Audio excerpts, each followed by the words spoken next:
What's up, y'all? It's Tisha. We back with another episode of Lipstick Diaries podcast. I know we skipped a week. We had to take some time to get some things together, okay? But we back. Hope everybody is doing well. Everyone's feeling well. Um, Doing everything to the best of their abilities. Um, I'm ready to get into our episode. And today's episode is very serious. It's nothing to be taken lightly. Um, it may be a trigger warning for some people, may or may not be, but I just thought I would put that out there just in case. Um, it also may offend some people because I don't plan on holding back. Okay, so but first, let's start with the fact of our positive words before we get to smearing any lipstick. Um, you cannot be afraid to tell your truths, even if it means that you may offend someone, because your truths are your truths, and no, it doesn't matter how people may feel about it. The bottom line is these are things that have happened to you. These are your experiences. This is your life, and if you have the courage to come forward and speak your truths publicly and express them, hoping to help someone else, I don't think that should be taken lightly. I don't think you should worry about how people will perceive you. Even if they may think of you as a liar or say that didn't happen or what you could have did and what you didn't do.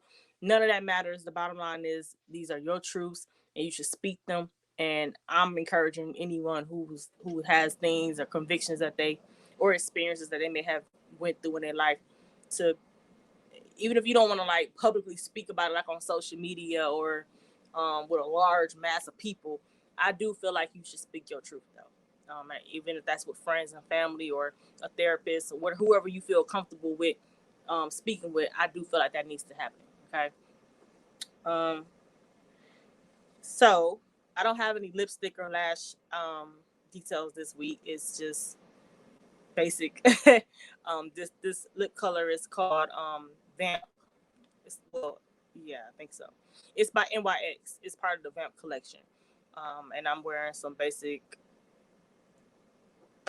eyelure lashes. If you can even tell I got lashes on, this is in a week where I'm glammed up. I'm actually preparing for the weekend to be glammed up. So, but nonetheless, we still rocking with our black cosmetic companies and local cosmetic companies, and I still do have my discount code with Britt Rose Beauty Cosmetics. Okay, so if you haven't shopped yet, you have made your way to BrittRoseBeauty.com and load up a cart and use my discount code. What you waiting on? What you waiting on? Okay, so but that is still a thing. Britt Rose Beauty's Cosmetics. I do have a discount code. It's just TISHA for 15% off your whole purchase. So to me, you can't beat that, especially when the lipsticks are already inexpensive as it is. So go ahead and take care of that. Again, that's Britt Rose Beauty. Do I got this the right way? Britt Rose Beauty Cosmetics. The discount code is Tisha, TISHA, for 15% off. I do believe it is still active, so go and check her out. Go and support her, show us some love. I know I always talk about the colors Humble and Boricua. She has more than that. That's just the ones that I have and the ones that I really like. So be sure to check her out on that, okay? Okay, so let's smear this lipstick. This is not a shade of lipstick I really wanted to smear. And quite frankly, to be honest with you, this is why I had to take that week off. Because I really had to get my mind in a place to speak about this. And it was heavy. Okay, so I had to take some time and reflect and really think. So today's episode is called "Stop Protecting Predators." Okay, um, and this was influenced and inspired behind the whole R. Kelly thing. Um, I really kept quiet about the R. Kelly thing because it was so many different opinions and so many different perspectives flying around. I just didn't feel like mine was needed. But now there are some things that I need to address in regards to not only him, but just in predators in general, okay? First things first, before we jump into this head first, before anybody start trying to make excuses, R. Kelly is an excellent performer, okay? Excellent songwriter, excellent uh, person in the music industry. He's a musical genius. We know that. I give him his flowers and his accolades for that because that he is. However, we're not going to let that cover up the wrongdoing he's done these girls. Okay. I had to go back and watch Survivor R. Kelly and the series. I watched it at least twice, back to back, just because I wanted to make sure I was really getting the true feeling of what was happening. And in me doing that, that really weighed on me heavy. Like, it bothered me in my sleep. I didn't think it really affected me that bad until I had to rewatch it. And I was like, this is really heavy and this is really sickening and it's deep. Um, but a lot of people would say he may have done that to those girls, but he got some cold music. That's why I'm switching. That's why I'm switching perspective around. He's a musical genius. He's excellent at what he does. However, he's dead wrong for what he did. Okay, we not gonna cover up wrongdoing with talent. We're not doing that. Okay, not on this podcast. We're not gonna do it. Okay. So let's just go back for a minute. When everything popped off with R. Kelly, you have to understand where I was in my age. When the sex tape thing came out, I was all of 12, 13 years old myself, 14 maybe, or somewhere around that age. So I really don't think I understood it. I didn't even really know what a sex tape was, first off, to really even understand why, it was a big deal. All I know was something with about a tape. That's all I knew, but I didn't know. So I was still listening to his music. At that time, I'm trying to think. The timeline is really foggy for me because you have to understand I was in middle school when all this was popping off. So I do remember when I was in the 7th grade, I would have been about 14. Ignition dropped, and everybody was so happy because I remember having the Chocolate Factory album, and it was a great album. I mean, what can I say? R. Kelly has good music. So around the time where all these allegations are happening, I don't think that I was really. I'm not going to say I wasn't taking them serious. I'm going to say that I didn't really truly understand what was happening because of the age that I was at. So I'm sad I have to say this. Revisiting it as an adult, it's like, wow, how complicit were we, and how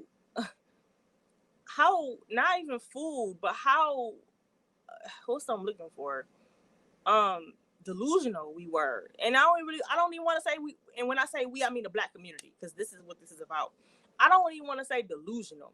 I really want to say in denial, because I really feel like we all knew this was happening, and we all knew that he probably did it, but we just didn't want to believe it because it was R. Kelly. Like, we got to give up R. Kelly? We got to give up R. Kelly songs? No, we ain't trying to do all that. That means we can't step in the name of love. I really feel like that's what we were thinking. So, like I said, revisiting it in my adult years, it was like, R. Kelly, dog. And let me say this also too, because I'm trying to debunk every excuse y'all gonna get this man for this crap that he pulled. Okay, he was also a victim of sexual molestation when he was a child, and I hate that happened to him and his brothers, because that's something that, especially for him being a Black boy, because Black boys are taught to not have any feelings, man up, stop all that crying, all that stuff that we do to young Black boys. Imagine growing up with that mindset and then that happening to you, how not only confused you are, how conflicted you may be, and how angry you may be, because you have these emotions in you that you don't even know how to really express. A lot of things happening with R. Kelly at that point in time. And then so this happens when he said 13, 14 years old. Well, it started as a child and went to until he was about 13, 14 for what he was saying. And because he never dealt with that, it transcended into his adult years, right? But the way it transcended was into something that would turn him into something evil. Imagine being someone who has this type of trauma, never having dealt with it, and then turn around and be famous. That's not good, okay? Because you are dealing with someone who's already broken inside, who doesn't know how to necessarily deal with these issues, and then you give them fame and power and fortune. That's going to turn into something ugly. I have never seen that happen, and it not turn into something bad. Okay, so I'm gonna say that to say this: yes, he was hurt when he was a kid, and yes, he had his own things that he needs to be dealing with. But we're not giving him no pass for that either, because what you should have been doing is going to get help. Okay, I know someone's going to say that's easier said than done. It is. However, the people around him knew, because once you start seeing certain stuff happen, it's like, yo, We're not gonna put up with that crap. You got young girls coming in out here. What the hell is going on? Like, no, we got to get our some help. Somebody should have did that, but because money was a factor and because it was who he was, everybody was too afraid to speak up, and I do not respect that because you were so afraid to speak up. Aaliyah went to her grave with some feelings and some thoughts and some trauma that we will never know how it affected her. She never wanted to talk about it, and that woman is in the grave. She was the second victim, I want to say. But this happened to young girls back to back to back to back to back, and nobody said nothing. They saw it happening. They can recount for everything these girls are saying, but nobody thought, hey, yo, this ain't right. Like, because they were getting paid handsomely, pretty handsome to work for R. Kelly, I'm pretty sure. That was more important to them than these young girls probably being traumatized for the rest of their life. I don't respect that. I don't respect that at all. So, the one issue that I had mainly with this whole R. Kelly thing was when I really thought back at it, and I was like, wow, when this sex tape thing came out, I was with 13, 12, 13, so I didn't even know what a sex tape was. And you telling me the girl in the video was the same age as me, who probably also didn't know what a sex tape was, and she's in it? Like, she doesn't, her, at that time, I'm not sure if she knew she was a victim or not. I really don't know what that girl was going through that girl head at the time. I can only imagine. But what I'm trying to tell you to paint a picture for you, at this age, I was only a year or so younger than her when she was a participant in this video. And I can bet money she did not have no plans on being a part of no viral video that will be sold on the south side of Chicago with R. Kelly. Okay? That's traumatizing. Okay? And I'm going to tell you why I know it's traumatizing, because I really want to be transparent on this podcast. Just because stuff happens to a lot of people and you probably would never know it. There are things that have happened to me that I've never talked to anyone about and probably don't plan on talking to anything about. But this is one thing that I kind of hid deep into myself. There was a prominent person. I won't say who it was. I won't say what they did. But there was a prominent person. Okay, y'all, we got a little technical difficulties. We back though, okay? Okay, so what I was saying was there was a prominent person here in my city. Like I said, I'm definitely not gonna name any names, but I won't even say what this person did for a living. But there was an incident where I came into contact with this person, and he was making how can I put this without me really saying, he was making moves to try and make a move on me. And I was only 14 years old, and he was like a 50-year-old man. And nothing actually happened per se. Like, it's not like I got raped or anything. That didn't happen yet. That's what I'm trying to tell you. So it was caught before it got to that point. It was little things. He was grooming me, put it like that. It was little things like, whenever you see me, you got to give me a hug. And then the next time I saw this person, he's like, what we talked about last time? And I was just like, I don't want to hug this man. I don't even know who he is. I know who he is, but I only hug men that I know, like my family or. So I was kind of trying to walk away, and he kept blocking me. And I was like, oh, man. It just so happened that my dad showed up. And he's like, hey, yo. And he took this person into a room. Some words were said. I don't know what was said. My dad will not, to this day, he won't even say what he told this person. But yeah, that situation didn't even go as far as what it was trying to get to. And I was traumatized by this, that alone. Like, I didn't, when the situation first arose, I sat and I thought about, like, wow, like, this is really awkward. It was uncomfortable. It didn't feel right. And I told my mom. Of course, she was upset. Who then told my dad. And so when the second incident arose, where he was like, next time you see me, you gotta give me a hug type of thing. And I was trying to get around him. He was like playing the blocking game. my dad was aware of that situation and he showed up. And if it wasn't for him, I don't know what would have happened. And I thought about that a lot, and I was like, wow, that was really crazy. That really could have been bad. Like, it really could have been a situation that would have changed my life forever. Just that little bit sticks with me to this day, and nothing even really happened. But it was just the fact that it was attempted, right? So I'm saying that to say, I can about imagine how she felt, because this is someone that was introduced to her as someone that can help her in her career, and then later introduces her godfather. And then this happens, you know? So when you think about it from that perspective, like, wow, when I was that age, she was around my same age when that happened, and I know what my mindset was at that age. How dare him? He's a grown man. Okay? That just wasn't right.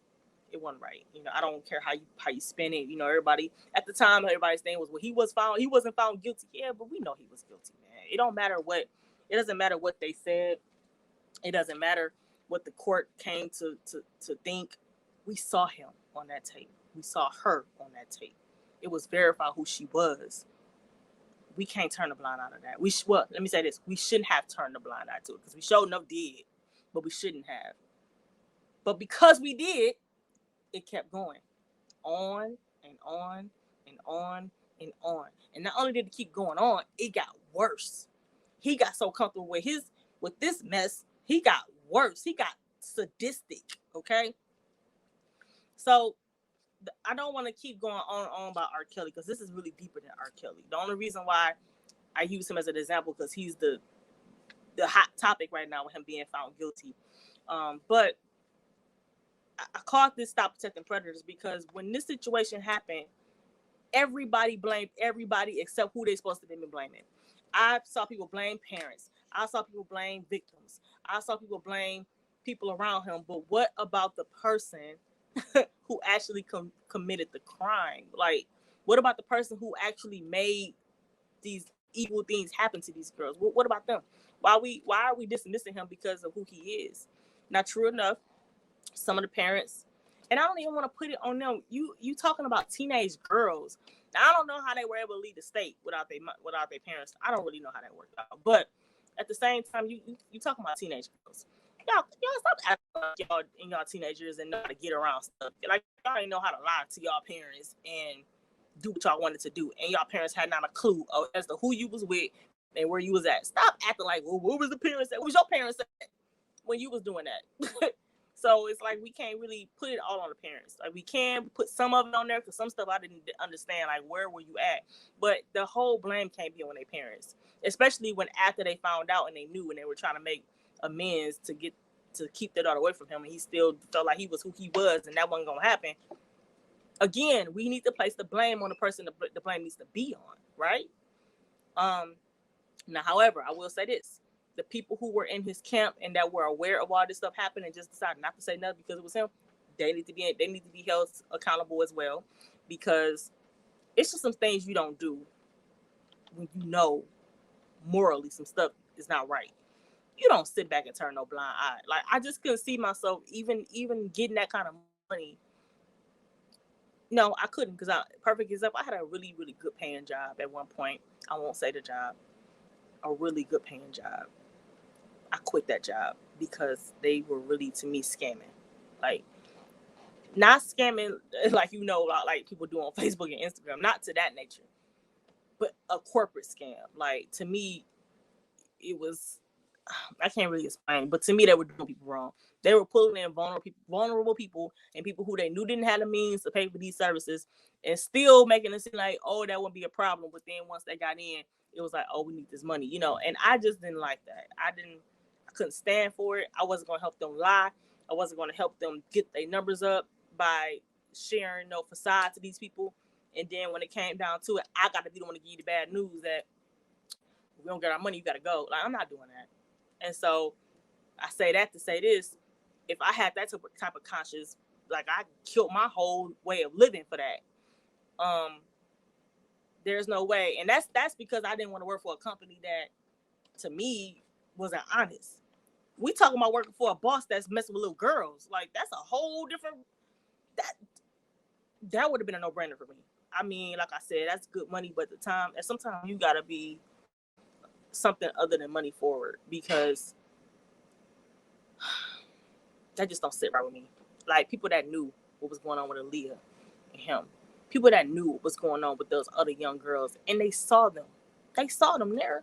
It wasn't like they ain't see them. They saw them. They knew they ain't had no place to be in there. Who else would they be there for? You seeing girls you know are younger than 18. At what point do you hold him accountable? You know? And I understand being a fan of him, being a fan of his music, being a fan of him. I get that. Because, I mean, I was too. But I can't put the blame on nobody. I can't victim blame. I don't have it in me to victim blame. I don't have it in me because I know people personally who have suffered sexual abuse and who have suffered domestic abuse. And I just couldn't see myself standing back while somebody put the blame on them rather than the person that committed the abuse. And be like, well, yeah, they got a point. No, they don't have a point. The point is they were abused by this person. And instead of making this person accountable, we want to make them feel bad for coming forward about this person. No. At some point, enough is a doggone enough. We're not doing it. You have to be able to put your fandom behind you. Like, yo, I know I don't want this to be true, but I can't look at this and not see it for what it is. Like, I mean, whether it's like, and then, you blaming females as if they want to come forward with some embarrassing stuff. This stuff is sick. I wouldn't want to come forward and tell y'all none of the stuff that he did to me if I was one of them. Like, some of that stuff that they were bringing up was like jaw-dropping. Like, are you serious? And you blaming them? Y'all making fake pages to bring up mug shots of the victims to say, oh, see what kind of person they are? Well, I don't care if she was a felon. That don't stop the fact that he did what he did. Then, with the 14-year-old girl on the tape, you turn around and say, well, the family knew she was there. Don't matter if the family knew she was there. The problem is he should not have been comfortable enough to do no stuff like that. Yeah, the family was there and they knew or didn't know or wasn't aware where their child was, shame on them for that. But we cannot take away the blame from the person the blame has to be on. We're not going to say, well, it ain't all R. Kelly's fault. Yes, it is all R. Kelly's fault, because regardless if the family was there or not, he still knew what he was doing. This is a grown man. Like, are y'all missing the fact that this is a grown man? Did y'all not? He ain't in his teenage years, right? He's like in his 30s, 40s when this happened. Are y'all crazy? Y'all got to get out of that victim blame. This is why people don't come forward with things they should come forward on, because they are afraid of the scrutiny and the judgment that they're going to face, because someone wants to make it in their mind, no, that ain't happened to her. Ain't no way she lying. Like, I don't think these girls got no reason to be lying, to be honest with you. They breaking NDAs just to come forward. It ain't about the money. He don't have any money either way it goes. So, I mean, what are we talking about? I don't know. That brings us to my next point. We can't help but notice that all of his victims were Black women or women that were minorities. I know I couldn't help but notice. It's not by mistake that we still happen to be the most unprotected, the most disrespected, the most non-cared for group of women in this country. So I think R. Kelly knew, like, ain't nobody gonna come looking for no Black girls. Ain't nobody gonna ask no questions about no Black girls. Even if they did come forward, who would care? Who would believe them? It's me. I'm their favorite. Like, and then there's these girls that nobody knows nothing about. I really do think he had that mindset that he knew what to do, because if there was a time where I believe he had some white girls on a tape, some young white girls, but that tape was hidden off. Okay, that tape was in his possession because he knew if the authorities would have got that tape, it would have been no R. Kelly. It would have been no Chocolate Factory. It would have been none of that. If the authorities would have got that tape, let me tell you what I know. He'd have been hung, okay? But he ended up burning that tape because he knew exactly. He knew what to do and who to do it to, okay?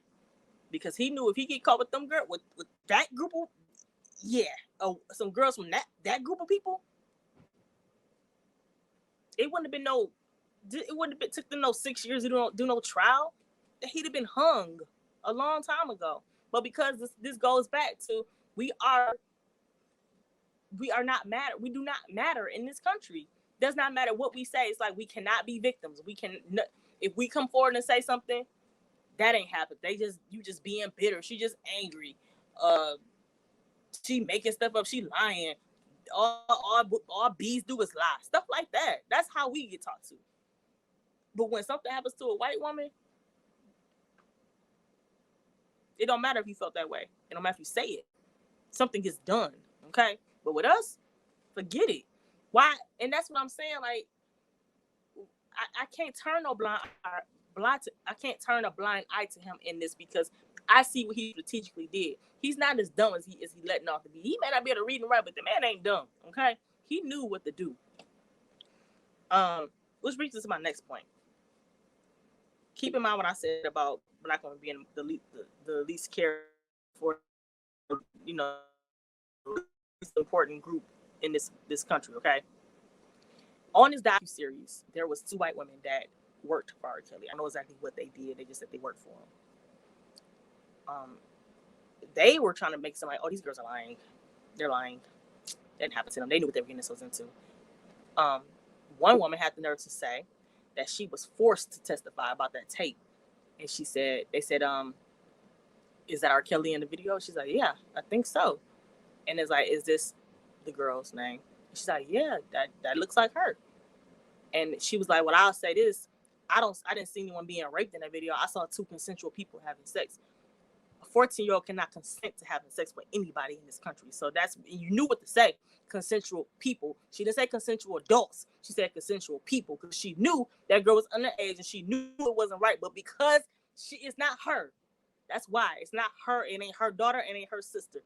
Okay? We expect her to speak on our behalf. I didn't expect none of them. I didn't expect them to speak on our behalf. They worked for that man. They were paid. Okay? And anywho, they probably thought so low of the females that they did see in there. Do you think they about to go and testify on our behalf? Why would they do that? Because that means that's one more black man that they will be able to have. Why would she speak ill about him? I didn't understand. I didn't like the fact that they were speaking on them, because for one thing, I don't want to be this person, but there's women's rights and there's black women's rights. Their fight is not our fight. Okay? Let's make that. If you are a white woman watching this podcast, understand I sympathize with you, and I don't have an issue with what y'all got going on, but y'all fight is not my fight. 2 different fights going on. I don't expect you to care about what I got going on, because you wouldn't understand what I got going on. We don't have the same experiences in this country. Okay? Women's rights and black women's rights are 2 different things. Okay? So let's keep that in mind. So I thought about that when I saw these 2 white girls speaking on his behalf, saying that they supported him. Yeah, okay. Another thing I didn't like. It took for, I don't know, 10 years of this to happen. A 3-part docu-series for y'all to even pay attention to what R. Kelly was doing, let alone indict him. It took all of that for us to get justice for these girls. Just let that sink in. Just think about that. It wasn't enough for them to come out and say, hey, this man done this to me. I got the proof. It was kind of like, get out my face. Get out my face. I don't hear about no R. Kelly. Get out my face. No, you got to be lying. You just want money. We got to do better with our women. We have to do better with our women. And it wasn't just men who was saying this. It was women. I told y'all before on the episode before, black women can be just as cruel to other black women as black men can be. Like, it's really astonishing and so strange, because I don't understand how we fight in the same fight and we be fighting each other. That it's like I automatically sympathize with these women. Because they were that could have been me. I told you my story. Now, he wasn't on R. Kelly, but he was a prominent person. Nobody would have nobody, I guarantee you this. If something would have happened and I would have came forward, nobody would have believed me. They would have been like, oh, this girl, she crazy, she lying, she another young chick that don't know what she's talking about. Let's also keep in mind of this. I know on the show we looking at grown women. I understand that. But you have to understand that when they were abused and assaulted, they were teenage girls. And this was a grown man, okay? You can't fault teenage girls for what the decisions they make when they teenage girls. They don't even know what their life path is gonna be. And you faulting them, or they was being fast. Your daughter's probably be. Do you know how many men sit up at? Let me tell you something. I went to Saginaw High School. Okay. Do you know how many older guys was sitting outside the high school looking for us young girls? And young girls at that time, you think in your mind, oh, this older guy's interested in me. I must be something. You're not thinking, oh, it's dangerous to be talking to it. No, we don't think like that when you're that age. Because I didn't think like that when I was that age. It took for me to have to become their age and to be like, why are you still hanging out at the high school?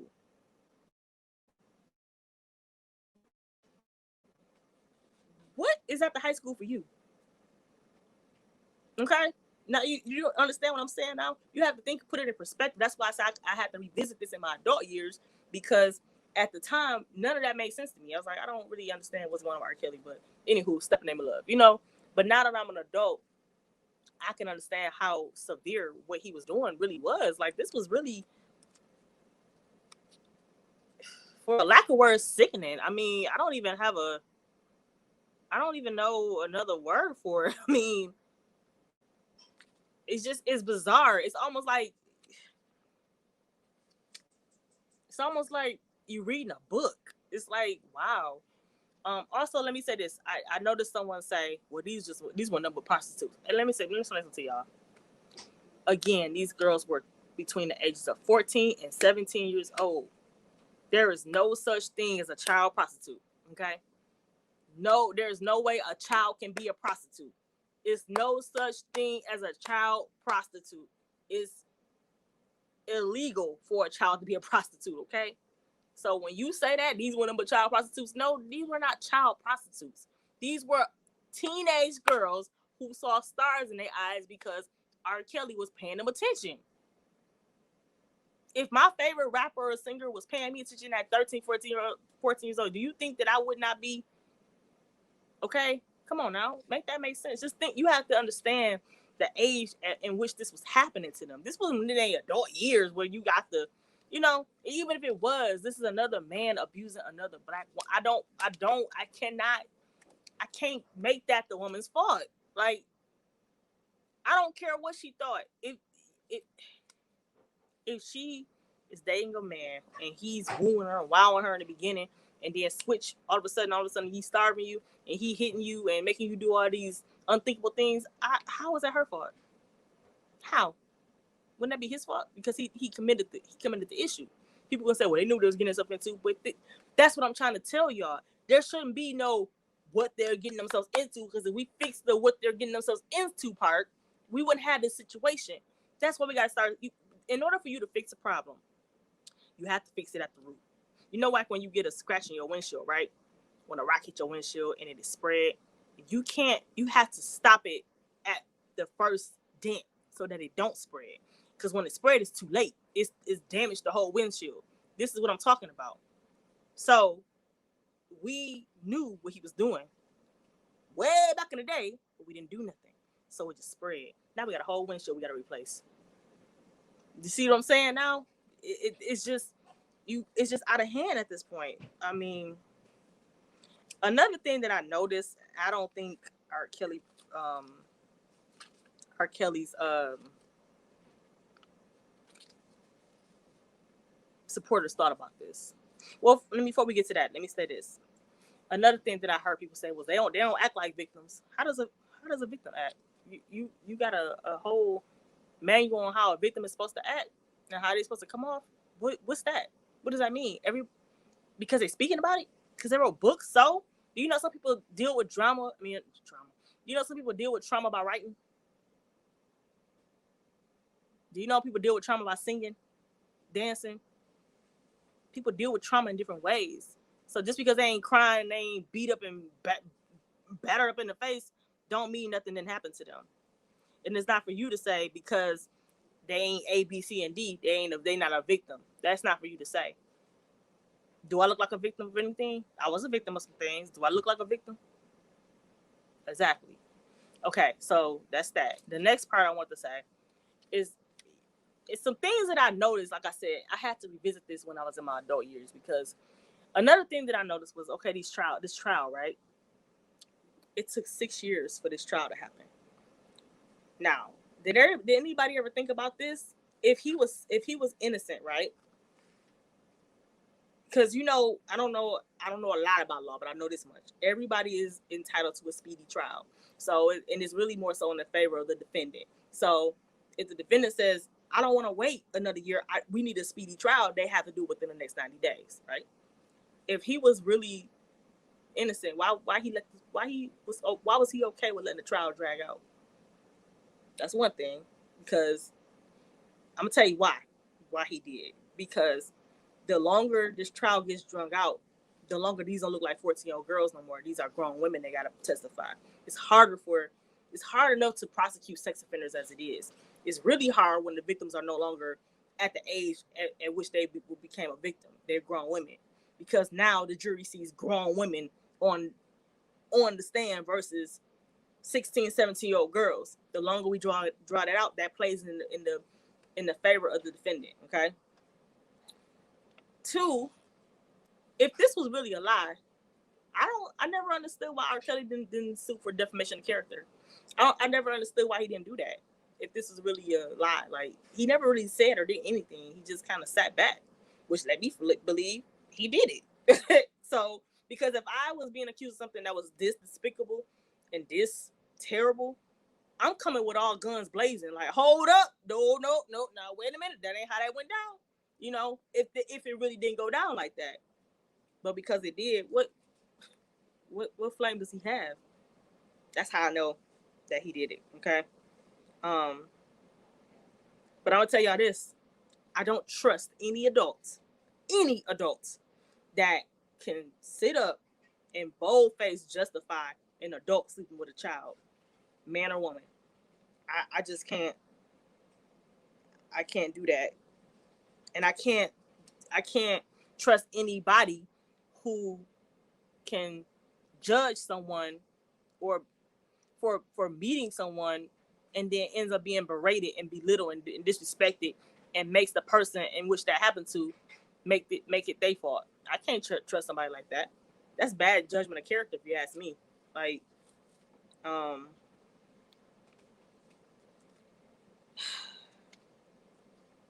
and I guess I'm thinking about it like this: if we as women can't come out and openly say, "This is what happened to us," how we expect our men to be able to do that?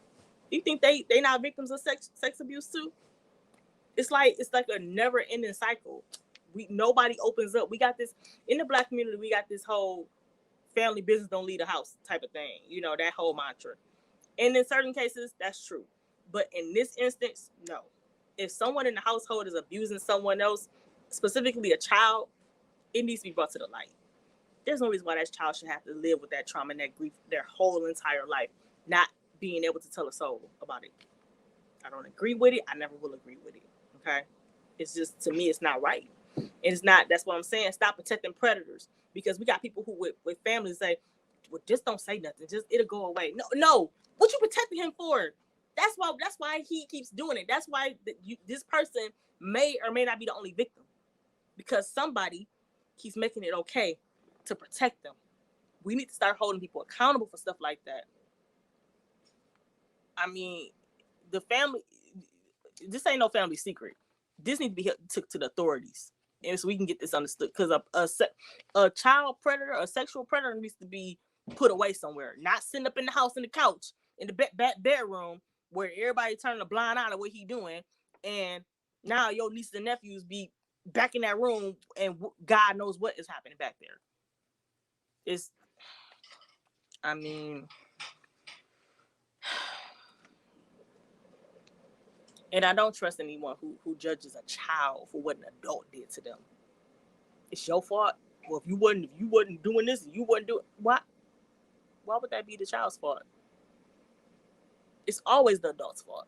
Always the adult fault. Because if the adult is in the wrong, which when it comes to a child and an adult, and something like this happens, it's going to be the adult's fault, because ultimately the only one that has a sound mind to make judgment calls is the adult. So it's the adult's fault, not the child's fault. What world are you living in where you're blaming a child for being sexually abused? I don't care if it was R. Kelly. So that makes it even worse, because he just basically used his fame and fortune to be able to do what he want to do to women. It's not respected. It's sick. It's disgusting. And we should be outraged about it. I'm glad they canceled these concerts. I ain't listened to an R. Kelly song since. I can't now. Every time I try, it's like, oh man, it ain't hitting the same no more. It just, mm-mm. To end this out, I want to say this. You know, I know Dave Chappelle and different comedians made jokes about it. I know in the Black community, our way of dealing with things is laughter. I do understand that. But this is not a funny situation at all. This is not. It's deeper. Like I said, it's deeper than R. Kelly. Sexual abuse, incest, child molestation, that has been a heavy thing in our community for a long time. Heavy for us specifically because we don't talk about it within our family or to anyone. And what happens is we grow up to be broken adults who then be adults who harm other adults, who then create kids who also get harmed and don't have a space. But it just never stops. Okay, so to me, it's not funny. So like at the time, Dave Chappelle did the whole P on you skit. I don't know, we all laughed at the time, but looking at it now, it was insensitive. It wasn't funny. It was not funny now to me. It's not funny. At the time, I laughed, but now it's really kind of not funny. Because it was really insensitive, especially since I was a child on the tape, right? Hey, listen, if you someone listen to this podcast and you are a victim of sexual abuse, child molestation, domestic abuse, and are still a victim, don't be afraid to DM me. Don't be afraid to reach out to me. I will do everything I can to help you in that situation. I've had friends who personally went through those situations, and I think that's why it hits me harder now, because that could have been them, and I wouldn't have been taken too lightly to nobody calling no liars, because your favorite person is the culprit. I wouldn't have took too lightly to that. So I just want to say, if that's something you're going through, feel free to reach out to me. I mean, I'll be more than happy to help you or direct you to someone who can help you. And let's stop laughing at R. Kelly, man. Ain't nothing R. Kelly did or said to these girls. Nothing was funny. Let's also stop shaming victims. Victim shaming has never been a thing. It should never be a thing. If you personally felt like these girls were lying, or it didn't happen the way they said it happened, that's fine. You got a right to feel the way you want to feel. But I wouldn't publicly voice that opinion, because at the end of the day, you're still victim shaming.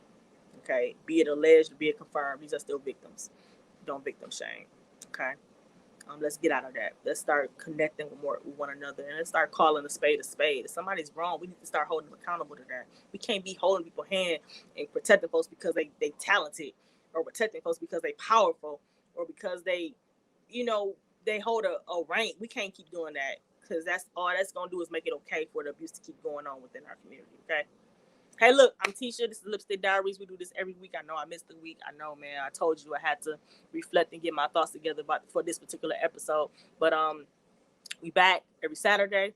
I'll be back next Saturday. Hopefully, if there are any makeup brands, local, black, I don't care, tag them. I would love to support them. I would love to showcase them. Just tag them in my Instagram page, or message me on Facebook, whoever, wherever. Lashes, nails, lip gloss, lipstick, all that. Let me know. I'll be happy to check them out. I'll be happy to support, and I'll be happy to show them some love. But this has been Lipstick Diaries, and I will see you guys next week. All right.